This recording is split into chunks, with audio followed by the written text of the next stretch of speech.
MPPSC mains lecture and answer writing program में आप सभी का स्वागत है। आज का हमारा lecture GS paper 2 part A भारतीय संविधान एवं शासन व्यवस्था से संबंधित है। आज के हमारे इस लेक्चर में हम मूल अधिकार फंडामेंटल राइट्स को यहाँ पर डिस्कस करेंगे। यह लेक्चर 5 है। इसके प्रीवियस लेक्चर्स चैनल पे अपलोड हो चुके हैं। उन लेक्चर्स को आप मेंस की प्लेलिस्ट से जाकर देख सकते हैं, जिसकी लिंक डिस्क्रिप्शन बॉक्स में है। आज के हमारे इस लेक्चर में हम मूल अधिकारों से संबंधित चीज़ों को यहाँ पे डिस्कस करेंगे। सबसे पहले समझते हैं कि कौन कौन सी चीज़ों को हम यहाँ पे आज के इस लेक्चर में कवर करने वाले हैं। सबसे पहले हम कवर करेंगे मूल अधिकारों से संबंधित प्रमुख शब्दावलियों को। इसके बाद हम कवर करेंगे अनुच्छेद 12 के प्रावधान को। इसके बाद अनुच्छेद 13 और अनुच्छेद 12 और 13 से संबंधित सभी केसेस को, जो सुप्रीम कोर्ट से संबंधित केसेस होंगे, उस प्रमुख केसेस को हम यहाँ पे डिस्कस करेंगे। चूँकि मूल अधिकार एक बहुत बड़ा सेक्शन है, इसलिए यह मूल अधिकार के सेक्शन का पार्ट 1 का लेक्चर है। इसके बाद आने वाले समय में बाकी लेक्चर्स भी, मूल अधिकार से संबंधित लेक्चर्स भी 1 बाय 1 यहाँ पे अपलोड होते रहेंगे। तो चलिए आज के लेक्चर को स्टार्ट करते हैं। सबसे पहले बात करते हैं प्रमुख शब्दावली की, और प्रमुख शब्दावली के अंतर्गत सबसे पहले अधिकार और कर्तव्य के बीच में अंतर को समझते हैं। तो सबसे पहले अधिकार क्या होता है? अधिकार ऐसे कार्यों का समूह है जो राज्य द्वारा व्यक्ति को प्रदान किए जाते हैं। अधिकारों का उपयोग व्यक्ति के द्वारा किया जाता है तथा यह राज्य की शक्ति को कम करते हैं। यहाँ पे दो चीज़ों को समझना है। सबसे पहले अधिकारों को सामान्य रूप से समझे तो ऐसे कार्यों का समूह जो राज्य के द्वारा व्यक्ति को प्रदान किए जाते हैं, अर्थात अधिकार ऐसे कार्य हैं जो राज्य के द्वारा व्यक्ति को प्रदान किए जाएंगे और अधिकारों का उपयोग व्यक्ति के द्वारा किया जाता है और यह राज्य की शक्ति को कम करता है, सीमित करता है। उदाहरण के रूप में समझते हैं कि मान लीजिए कि अधिकार किस प्रकार के अधिकार होता है राज्य के द्वारा। जैसे उदाहरण के रूप में मूल अधिकार प्रदान किए गए, और यदि मूल अधिकारों का पालन नहीं हो रहा है तो व्यक्ति राज्य के विरुद्ध मतलब न्याय की मांग कर सकता है। व्यक्ति राज्य के विरुद्ध न्यायपालिका में जा सकता है। तो इस प्रकार से व्यक्ति के द्वारा अपने अधिकारों का उपयोग किया जा सकता है, और जब व्यक्ति अधिकारों का उपयोग करेगा तो उस परिस्थिति में राज्य की शक्ति जो है वह सीमित हो जाएगी। अधिकारों के संदर्भ में राज्य की शक्ति सीमित हो जाती है, इसलिए अधिकार राज्य की शक्ति को कम करता है, सीमित करता है। तो अधिकार क्या है? अधिकार ऐसे कार्यों का समूह है जो राज्य के द्वारा प्रदान किए जाएंगे, व्यक्ति को प्रदान किए जाते हैं अधिकार, और अधिकारों का उपयोग व्यक्ति के द्वारा किया जाएगा, और जब व्यक्ति अधिकारों का उपयोग करेगा तो व्यक्ति के द्वारा अधिकारों का उपयोग करने के पश्चात राज्य की शक्ति कम होगी। इसके बाद अगली शब्दावली है कर्तव्य। तो कर्तव्य, ड्यूटी क्या होती है? कर्तव्य वे कार्य होते हैं जो व्यक्ति के द्वारा राज्य के लिए पालन किए जाते हैं। कर्तव्यों का पालन व्यक्ति के द्वारा राज्य के लिए किया जाता है और यह राज्य की शक्ति को बढ़ाते हैं। देखिए, ऐसे कार्य जो व्यक्ति के द्वारा किए जाए, किंतु व्यक्ति के द्वारा जब कार्य किए जाए तो वो राज्य के लिए किए जाए, राज्य के लिए कर्तव्यों का पालन होगा। अर्थात ऐसे कार्य जो व्यक्ति के द्वारा किए जाए लेकिन वो कार्य राज्य के लिए व्यक्ति करे, उन कार्यों को कर्तव्य के रूप में गिना जाता है। और कर्तव्य का पालन जब व्यक्ति करेगा तो व्यक्ति के कर्तव्य के पालन करने के साथ ही राज्य की शक्ति बढ़ती है। राज्य की शक्ति बढ़ने का अर्थ यहाँ पे किस प्रकार से, इसको उदाहरण से समझते हैं। उदाहरण के लिए, राज्य के द्वारा यदि कहा जाए कि कोई एक कर्तव्य राज्य के द्वारा डिसाइड किया जाए और उसे कहा जाए कि इसे व्यक्ति के द्वारा, नागरिक के द्वारा इसका पालन किया जाना आवश्यक है, जब तो इस प्रकार से राज्य की शक्ति वहाँ पे बढ़ जाएगी। इसके बाद अगली शब्दावली है अत्यंतिक, निरपेक्ष, असीम अधिकार या एब्सोल्यूट राइट।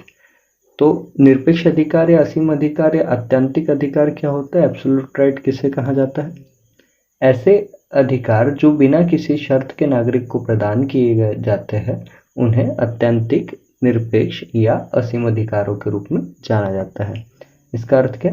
नागरिकों के द्वारा इन अधिकारों को बिना किसी शर्त के उपयोग किया जा सकता है। इसका अर्थ बहुत सिंपल सा है कि यदि किसी नागरिक को कोई अधिकार प्रदान किया जाए, उसमें उन अधिकारों के साथ किसी भी प्रकार की कोई शर्त न रखी जाए, तो उस प्रकार के अधिकार को कहा जाएगा एब्सोल्यूट राइट, अत्यंतिक या निरपेक्ष या असीम अधिकार। तीनों ही शब्द का अर्थ एक ही है। एग्जामिनेशन के पॉइंट ऑफ व्यू से तीनों ही शब्द को यहाँ पे समझना है। तीनों ही शब्द का एक ही मीनिंग है, उसे कहते हैं एब्सोल्यूट राइट, मतलब ऐसे अधिकार जो बिना किसी शर्त के नागरिकों को प्रदान किए जाते हैं। इसके बाद अगली शब्दावली है युक्तियुक्त निर्बंधन, रीजनेबल रिस्ट्रिक्शंस।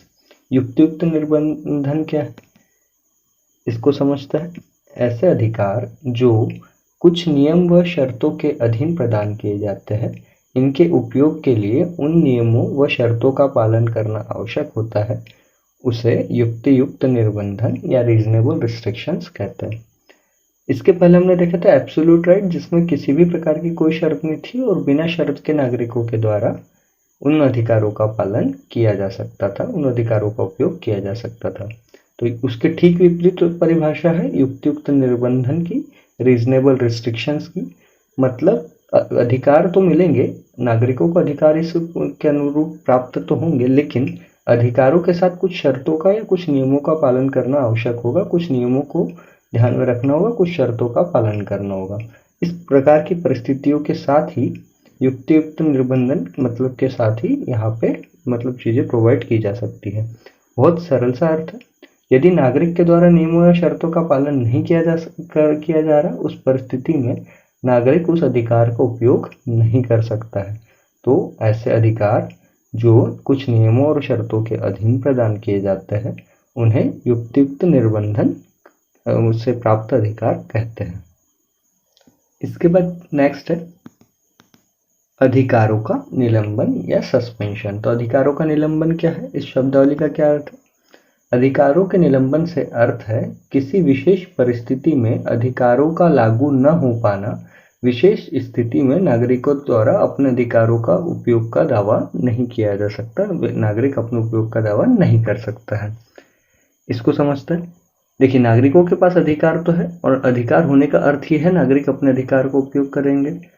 अब निलंबन की स्थिति में क्या होगा, जब सस्पेंशन ऑफ राइट्स होगा, जब अधिकारों का निलंबन किया जाएगा, उस परिस्थिति में क्या होगा, उस विशेष स्थिति में नागरिकों के अधिकार लागू नहीं हो पाएंगे, अर्थात नागरिक अपने अधिकारों के उपयोग का दावा नहीं कर सकते, अधिकारों का उपयोग नहीं कर सकते। टेक्निकली उनके पास अधिकार होंगे, लेकिन अगर हम ये देखें कि प्रैक्टिकली वो अपने अधिकारों का उपयोग नहीं कर पाएंगे, मतलब न्यायालय के माध्यम से ये दावा नहीं किया जा सकता कि मेरे अधिकारों का मैं उपयोग नहीं कर पा रहा हूँ। ऐसी परिस्थिति जो होगी, उस परिस्थिति को कहेंगे अधिकारों का निलंबन। इसके बाद नेक्स्ट डिस्कस करते हैं अधिकारों के प्रकार। तो सबसे पहले संवैधानिक अधिकार, कॉन्स्टिट्यूशनल राइट। क्या है ये? ऐसे अधिकार जो संविधान के द्वारा प्रदान किए जाते हैं संवैधानिक अधिकार कहलाते हैं। संवैधानिक अधिकार का अर्थ क्या है? वो अधिकार जो संविधान के द्वारा प्रदान किए जा रहे हैं, उन अधिकारों को संवैधानिक अधिकार कहा जाता है। और इसके बाद संवैधानिक अधिकारों के दो प्रकार हैं, उन दो प्रकारों को देखते हैं। सबसे पहले है मूल अधिकार, फंडामेंटल राइट्स। मूल अधिकार या फंडामेंटल राइट्स क्या है? ऐसे सभी अधिकार जो भारतीय संविधान के भाग 3 मूल अधिकार के अंतर्गत प्रदान किए गए हैं, उन्हें मूल अधिकार कहते हैं। भारतीय संविधान में जो भाग 3 है, भाग 3 के अंतर्गत भाग 3 का जो भाग है उसे मूल अधिकार, फंडामेंटल राइट के नाम से जाना जाता है। और भाग 3 में जितने भी प्रकार के अधिकार शामिल किए गए हैं, उन सभी अधिकारों को मूल अधिकार कहा जाता है। ठीक है। भाग 3 के अधिकार जो मूल अधिकार है, इनके और अन्य अधिकारों में क्या फर्क है, इसको समझते हैं। इसके लिए सबसे पहले समझते हैं अन्य संवैधानिक अधिकार, अदर कॉन्स्टिट्यूशनल राइट क्या होता है। वे सभी अधिकार जो संविधान के द्वारा प्रदान किए गए हैं, किंतु संविधान के भाग 3 मूल अधिकार के भाग में शामिल नहीं है, उन्हें अन्य संवैधानिक अधिकार या अदर कॉन्स्टिट्यूशनल राइट के नाम से जाना जाता है। उदाहरण के लिए अनुच्छेद 300A संपत्ति का अधिकार। अब मूल अधिकार और अन्य संवैधानिक अधिकार, अदर कॉन्स्टिट्यूशनल राइट, ये दोनों ही कॉन्स्टिट्यूशनल राइट है, अर्थात संविधान के अंतर्गत प्रदान किए गए अधिकारों में मूल अधिकार भी शामिल है और मूल अधिकार को छोड़कर अन्य जो संवैधानिक अधिकार है वो भी शामिल है। लेकिन दोनों में क्या फर्क है? बहुत छोटा सा फर्क है दोनों में। वह फर्क ये है टेक्निकली जो भाग 3 के अंतर्गत अधिकार प्रदान किए गए हैं वो है मूल अधिकार। मूल अधिकार का अर्थ है फंडामेंटल राइट, मतलब ऐसे अधिकार जिनकी अत्यंत आवश्यकता होती, जिनकी आवश्यकता एक सर्वांगीण विकास के लिए बहुत महत्वपूर्ण अधिकार है, उन्हें मूल अधिकार कहते हैं। ठीक है, अब देखिए मूल अधिकार जो भाग 3 में प्रदान किए गए हैं इन्हें न्यायालय के द्वारा लागू करवाया जा सकता है।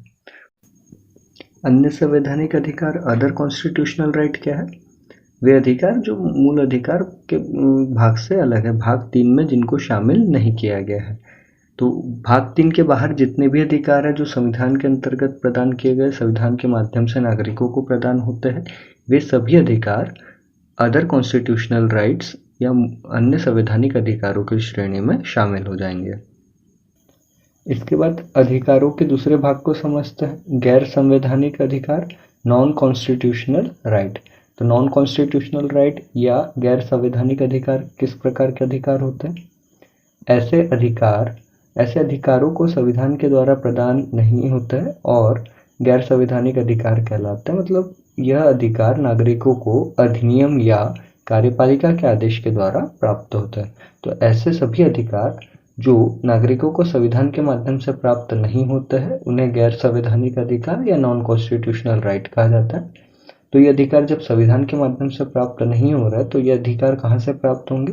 इन अधिकारों को नागरिकों को किसी अधिनियम के माध्यम से ये प्राप्त होता है या कार्यपालिका के आदेश के माध्यम से, एग्जीक्यूटिव ऑर्डर के माध्यम से यह नागरिकों को प्राप्त होता है। अब गैर संवैधानिक अधिकारों के 2 प्रकार हैं। ये 2 प्रकार कौन कौन से हैं इन्हें भी देखते हैं। सबसे पहले है वैधानिक अधिकार, स्टैट्यूटरी राइट्स। वे अधिकार जो नागरिकों को किसी अधिनियम, एक्ट के माध्यम से प्राप्त होते हैं वैधानिक अधिकार कहलाता है। अर्थात जो अधिकार नागरिकों को किसी एक्ट के माध्यम से, अधिनियम के माध्यम से प्राप्त होगा उसे वैधानिक अधिकार कहेंगे। दूसरा प्रकार है कार्यकारी आदेश से प्राप्त अधिकार, एग्जीक्यूटिव ऑर्डर राइट्स। तो वे अधिकार जो नागरिकों को कार्यपालिका के आदेश के माध्यम से प्राप्त होंगे उन्हें कार्यकारी आदेश से प्राप्त अधिकार कहेंगे। इसके बाद नेक्स्ट डिस्कस करते हैं मूल अधिकारों का सामान्य परिचय। तो सबसे पहले अनुच्छेद 12 और 13। तो अनुच्छेद 12 और 13 में राज्य की परिभाषा, राज्य की मूल अधिकार से संबंधित विधि बनाने की शक्ति, यह अनुच्छेद 12 और 13 के अंतर्गत शामिल है। इसके बाद नेक्स्ट है अनुच्छेद 14 से 18, इसमें समानता का अधिकार शामिल है। इसके बाद नेक्स्ट है अनुच्छेद 19 से 22, इसमें स्वतंत्रता का अधिकार शामिल है। अनुच्छेद 23 से 24, इसमें शोषण के विरुद्ध अधिकार शामिल है। और अनुच्छेद 25 से 28, इसमें धार्मिक स्वतंत्रता का अधिकार शामिल है। इसके बाद नेक्स्ट है अनुच्छेद 29 से 30, शिक्षा एवं संस्कृति का अधिकार। नेक्स्ट है अनुच्छेद 31, संपत्ति का अधिकार। मूल संविधान में अनुच्छेद 31 में संपत्ति का अधिकार था और संपत्ति का अधिकार एक मूल अधिकार के रूप में शामिल था। वर्तमान में अनुच्छेद 300A में संपत्ति का अधिकार है, यह मूल अधिकारों में शामिल नहीं है। इसके बाद अनुच्छेद 32, संवैधानिक उपचारों का अधिकार। और अगला है अनुच्छेद 33 से 35, सेना एवं अर्धसैनिक बलों से संबंधित अधिकार। इसके बाद बात करते हैं अनुच्छेद 12, राज्य शब्द की परिभाषा। तो अनुच्छेद 12 के अनुसार राज्य शब्द की परिभाषा, अनुच्छेद 12 के अंतर्गत भाग 3 मूल अधिकार पर लागू होने वाली राज्य शब्द की परिभाषा का उल्लेख किया गया है। तो भाग 3 मूल अधिकारों पर जो राज्य शब्द की परिभाषा लागू होगी उसका प्रावधान जो है अनुच्छेद 12 के अंतर्गत किया गया है। तो सबसे पहले समझते हैं अनुच्छेद 12 के अंतर्गत राज्य शब्द की परिभाषा किस प्रकार से।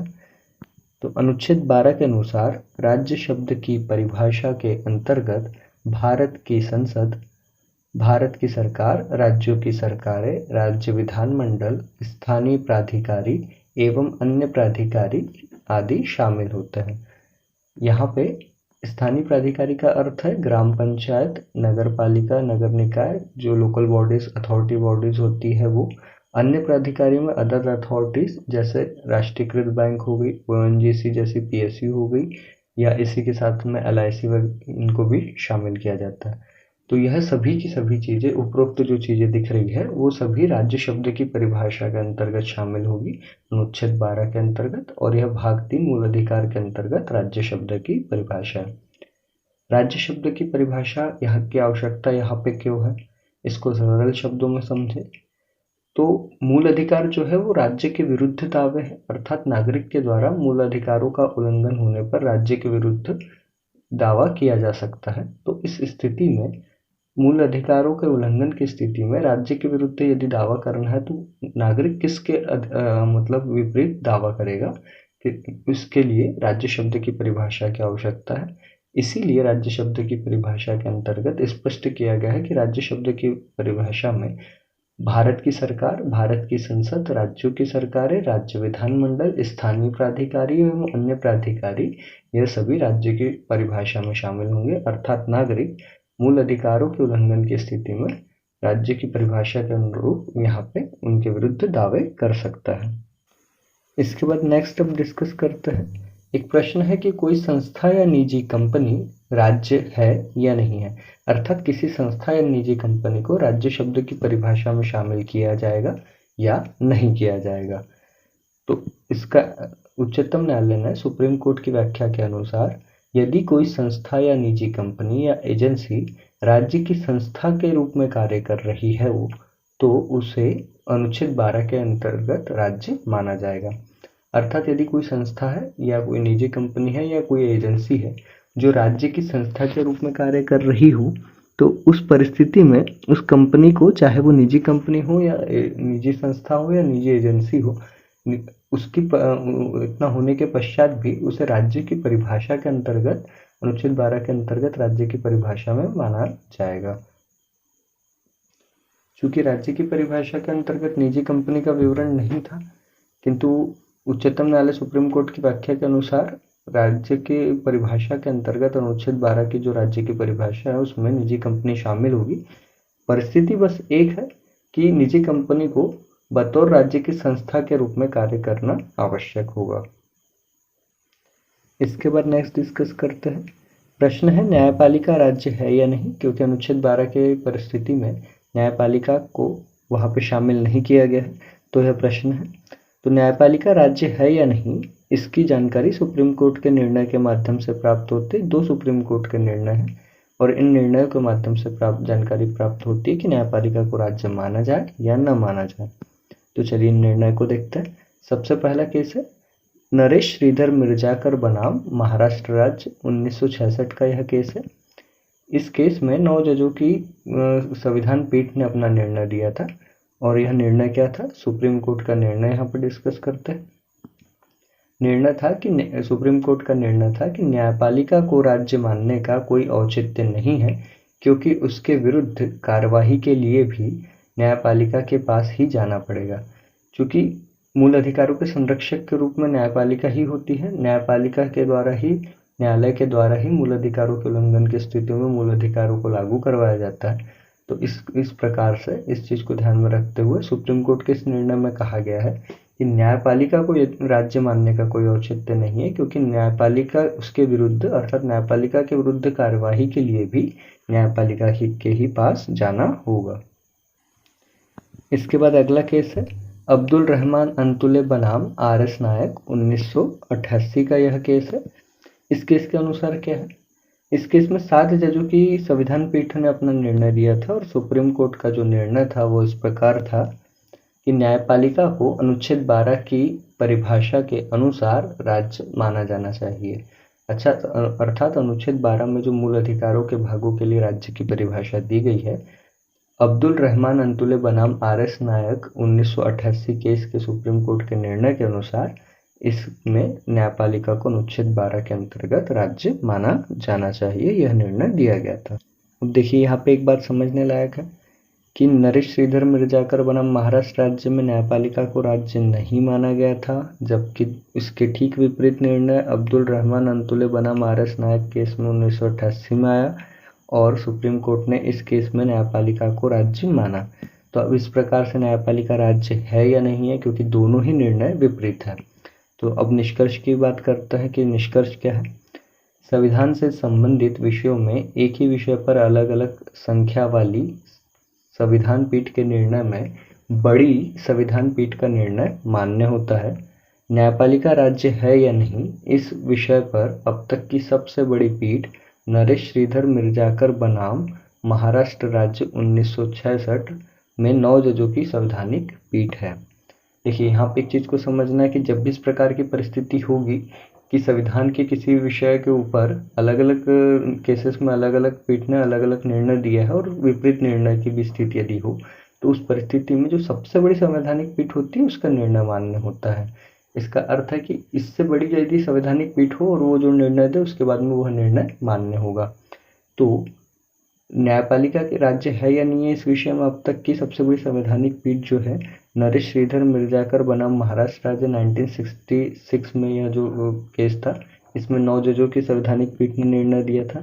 तो अतः निष्कर्ष क्या हुआ? निष्कर्ष ये हुआ कि अतः नरेश श्रीधर मिर्जाकर बनाम महाराष्ट्र राज्य 1966 के निर्णय के अनुरूप न्यायपालिका अनुच्छेद 12 की परिभाषा के अंतर्गत राज्य नहीं है। तो वर्तमान समय में न्यायपालिका को अनुच्छेद 12 की जो राज्य की परिभाषा है, भाग 3 के में जो लागू होती है परिभाषा, इसके अंतर्गत राज्य नहीं माना गया है। इसके बाद समझते हैं अनुच्छेद 13 को, मूल अधिकारों से असंगत विधियां। तो अनुच्छेद 13(1) के अनुसार संविधान के लागू होने के पूर्व की विधि या कानून जारी रहेंगे, लेकिन यदि वह कानून संविधान के भाग 3 से असंगत है तो उस मात्रा तक समाप्त हो जाएंगे जहां तक मूल अधिकारों का उल्लंघन होगा। इसका सामान्य रूप में अर्थ क्या है? चूंकि भारत का संविधान वर्ष 1950 में लागू हुआ और उसके पूर्व 1947 से लेकर 51 तक भारतीय संसद के रूप में संविधान सभा ने अंतरिम संसद के रूप में कार्य किया, तो कुछ कानून और विधि बनी। इन विधियों को भी लागू रखा जाएगा, ये विधियां भी जारी रहेगी, ये कानून जारी रहेंगे, यह कहा गया अनुच्छेद 13(1) के अनुसार। और यदि वह कानून संविधान के भाग 3 से असंगत है अर्थात मूल अधिकारों से कॉन्ट्रडिक्शन रखता है, कॉन्ट्रडिक्ट है, असंगत है, उस परिस्थिति में उस मात्रा तक वह समाप्त हो जाएंगे जहां तक वह मूल अधिकारों का उल्लंघन होगा, जहां तक वह मूल अधिकारों से असंगत होंगे। अर्थ क्या है? यदि मान लीजिए उदाहरण के रूप में एक कोई कानून है जो मूल अधिकारों का उल्लंघन करता है और वो पूरा का पूरा कानून मूल अधिकारों का उल्लंघन नहीं करता, उसकी कुछ धारा या कुछ भाग ही मूल अधिकारों से असंगत है, तो वह कानून तो बना रहेगा, कानून जो बना हुआ है वह लागू भी रहेगा, लेकिन उतनी ही धारा या उतना ही भाग जो मूल अधिकारों से असंगत होगा, कॉन्ट्रडिक्शन होगा, सिर्फ वह लागू नहीं होगा, वह भाग वहां पे लागू नहीं होगा जो मूल अधिकारों से असंगत होगा, लेकिन पूरा कानून बाकी उस भाग को छोड़कर बचा हुआ जो कानून होगा वह लागू रहेगा। तो यही भाव है अनुच्छेद 13(1) का।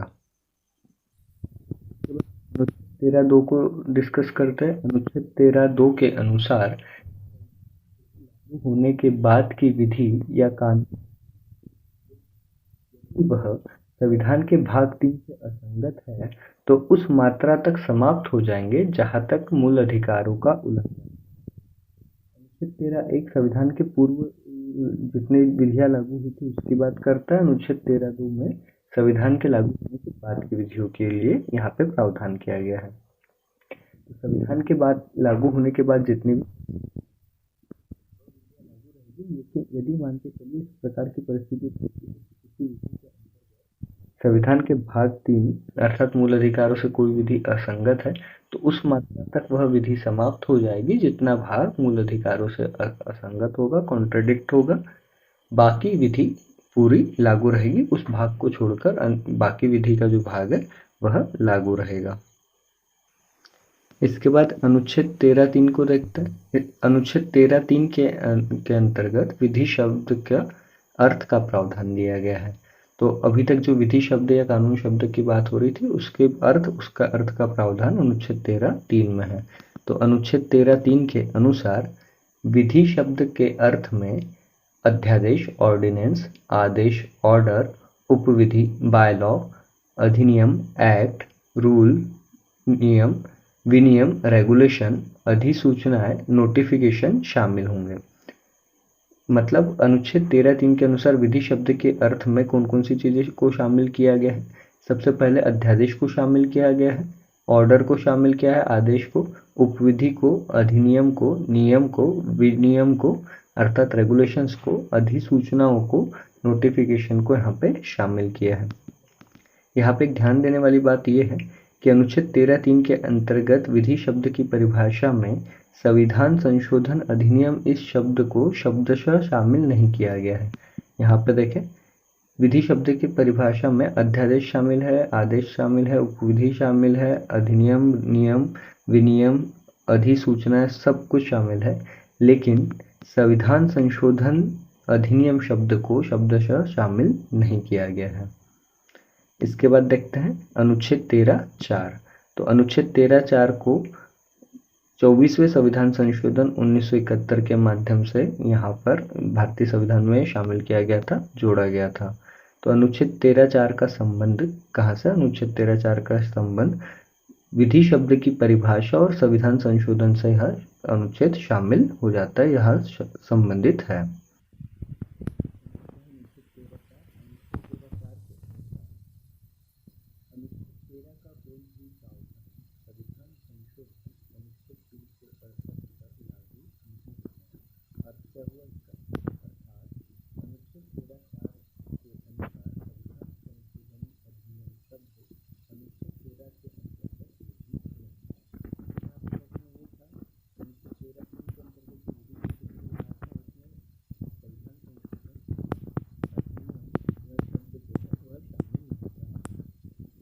अनुच्छेद 13(4) को यहाँ पे जो दूसरे संविधान संशोधन 1971 के माध्यम से भारतीय संविधान के अंतर्गत जोड़ा गया और इसके अनुसार क्या किया गया कि प्रावधान यह है कि अनुच्छेद 13 का कोई भी प्रावधान संविधान संशोधन 1968 पर लागू नहीं होगा। इसका अर्थ है कि अनुच्छेद 13(4) के अनुसार संविधान संशोधन अधिनियम शब्द जो है अनुच्छेद 13 के अंतर्गत विधि शब्द में शामिल नहीं होगा। मतलब संविधान संशोधन विधि शब्द के अंतर्गत अनुच्छेद 13(4) के अनुसार शामिल नहीं है। चलिए इसके बाद अब डिस्कस करते हैं कि संविधान संशोधन अनुच्छेद 338 अनुच्छेद 13 के अंतर्गत विधि है या नहीं है। इस प्रश्न के क्या उत्तर होगा? तो सबसे पहले ये समझते हैं कि अनुच्छेद 13 के अंतर्गत यदि अनुच्छेद 368 को शामिल किया जाए, मतलब अनुच्छेद 13 की परिभाषा में यदि 368 को संविधान संशोधन को शामिल किया जाए तो फर्क क्या होगा।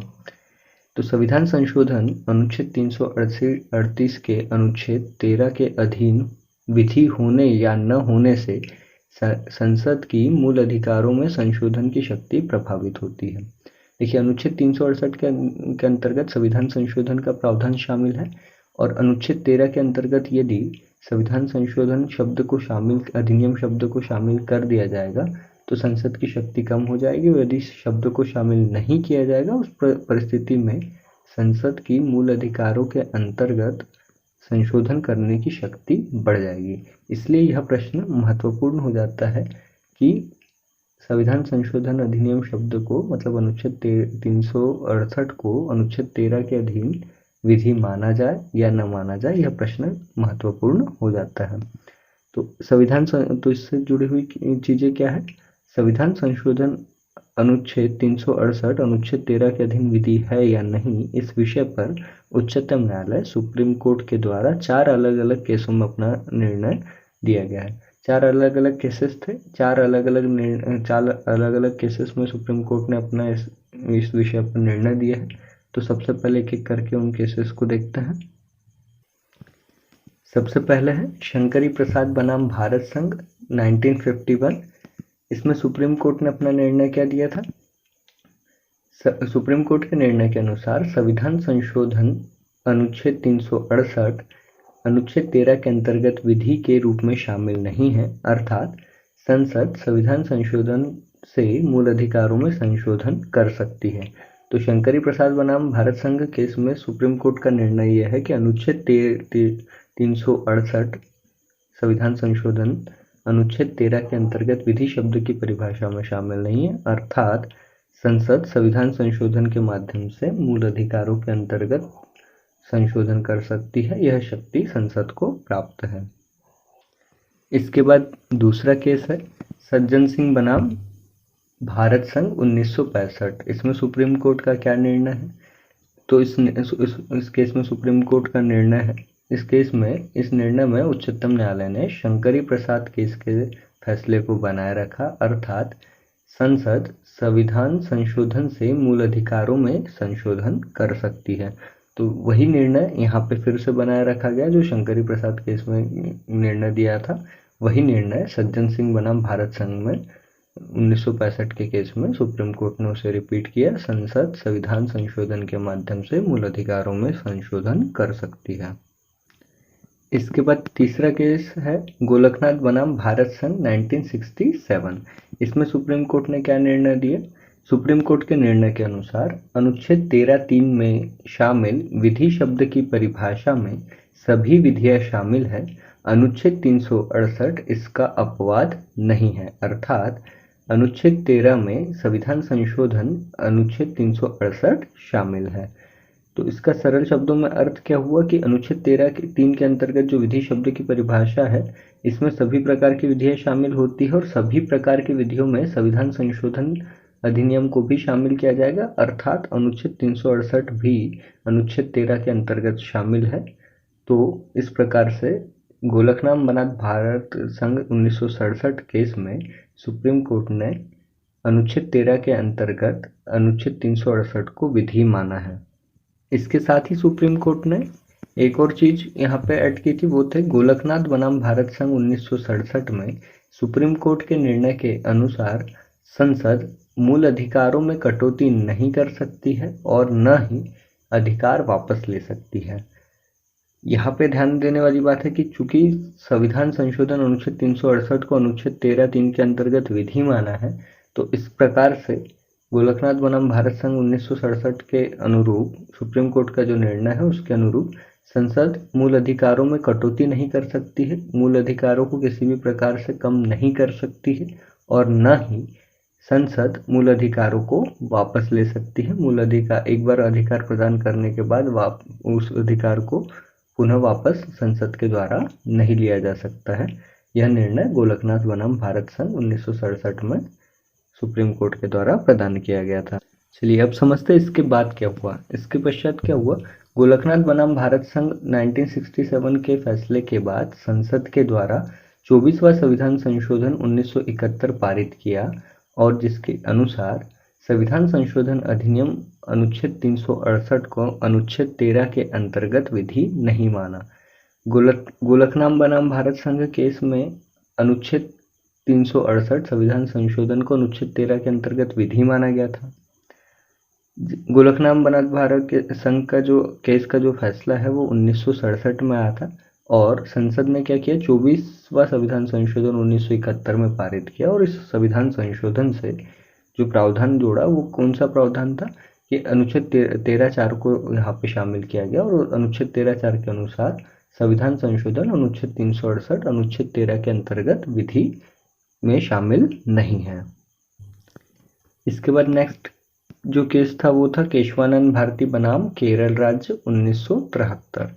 तो केशवानंद भारती बनाम केरल राज्य 1973 केस का निर्णय 13 जजों की संवैधानिक पीठ के द्वारा दिया गया था और इस केस में जो सुप्रीम कोर्ट का निर्णय था वो ये निर्णय ये था कि 24वां संविधान संशोधन पूरी तरह से वैध है, अर्थात 24वां संविधान संशोधन 1971 के माध्यम से अनुच्छेद 13(4) को भारतीय संविधान में शामिल किया गया था, जिसके अनुसार संविधान संशोधन अनुच्छेद 368 अनुच्छेद 13 में विधि नहीं थी। तो इस बात को केशवानंद भारती केस में यह माना गया कि यह संविधान संशोधन पूरी तरीके से सही है। इसके साथ सुप्रीम कोर्ट ने निर्णय दिया कि संसद मौलिक अधिकारों में संशोधन कर सकती है, मौलिक अधिकारों को कम कर सकती है तथा मौलिक अधिकारों को बढ़ा भी सकती है, किंतु उसे संविधान की मूल संरचना को बदलने की शक्ति प्राप्त नहीं है।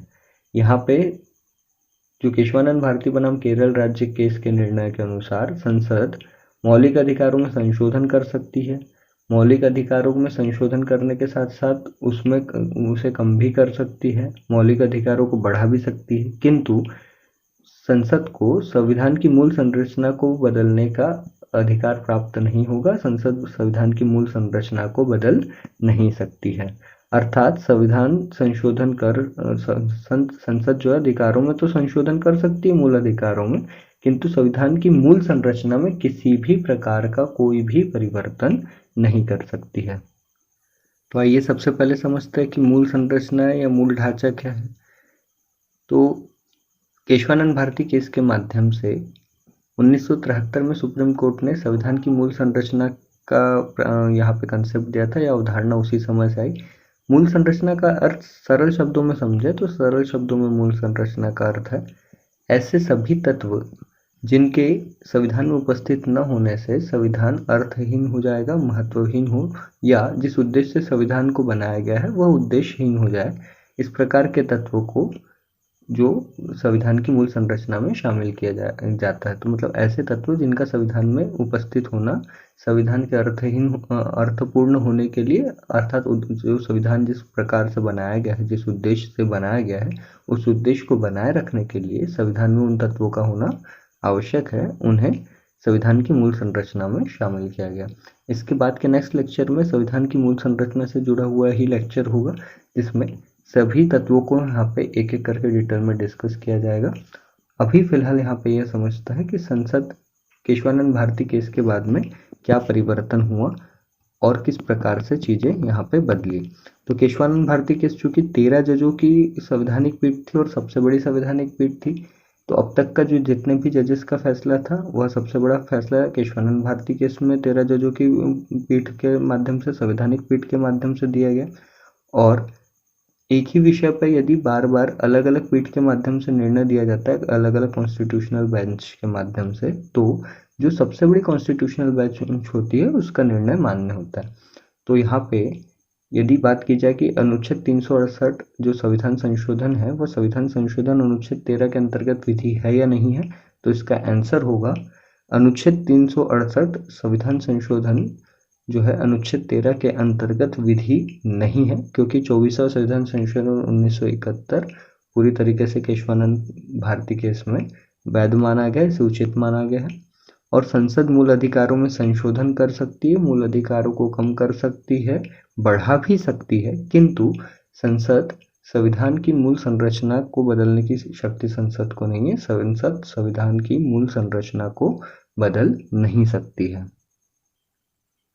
इसके बाद नेक्स्ट कुछ मॉडल क्वेश्चंस को यहाँ पर डिस्कस करते हैं। अति लघुत्तरीय प्रश्न है, 3 मार्कर क्वेश्चन, एक क्वेश्चन के लिए 3 मार्क्स प्रदान किए जाते हैं और प्रत्येक जो आंसर होगा वो 10 वर्ड्स की लिमिट में होगा या एक पंक्ति में उसका आंसर देना होता है। क्वेश्चन देखते हैं यहाँ पे। पहला क्वेश्चन है अधिकार शब्द का अर्थ बताइए, दूसरा क्वेश्चन है कर्तव्य शब्द का अर्थ बताइए। ये दोनों ही आंसर्स आपको टेलीग्राम चैनल की लिंक यहाँ पे डिस्क्रिप्शन में मेंशन है, आप उसे ज्वाइन कर ले। टेलीग्राम चैनल पे पीडीएफ के माध्यम से ये मॉडल आंसर्स आपको अवेलेबल हो जाएंगे। Efforts to rise Telegram channel पे ये आपको अवेलेबल हो जाएंगे। इसके बाद नेक्स्ट क्वेश्चन है अति लघुत्तरीय प्रश्न के ही सेगमेंट में क्वेश्चन है। तीसरा क्वेश्चन है युक्तियुक्त निर्बंधन क्या है। निरपेक्ष अधिकार चौथा क्वेश्चन है, निरपेक्ष अधिकार किसे कहते हैं, ये भी आपको टेलीग्राम चैनल पे ही अवेलेबल मिल। इसके बाद नेक्स्ट क्वेश्चंस को देखते हैं। लघुत्तरीय प्रश्न का यह सेगमेंट है, 5 मार्क्स मिलता है एक क्वेश्चन के लिए। 50 वर्ड्स में इसका आंसर देना होता है, 5 से 6 पंक्ति अधिकतम पंक्तियों में इसका आंसर दिया जा सकता है। पहला क्वेश्चन है अधिकार और कर्तव्य में मूलभूत अंतर स्पष्ट कीजिए। इसके बाद में नेक्स्ट है लघुत्तरीय प्रश्नों का ही सेगमेंट है, 5 मार्कर क्वेश्चन में। दूसरा क्वेश्चन है भारतीय संविधान के अनुच्छेद 13 के अंतर्गत विधि शब्द की परिभाषा में शामिल तत्वों का वर्णन कीजिए। तीसरा क्वेश्चन है भारतीय संविधान के अनुच्छेद 13(4) की व्याख्या कीजिए। इसके बाद नेक्स्ट है दीर्घ उत्तरीय प्रश्न का सेगमेंट है और यह 11 मार्कर क्वेश्चन होता है। एक क्वेश्चन के लिए 11 मार्क्स मिलता है।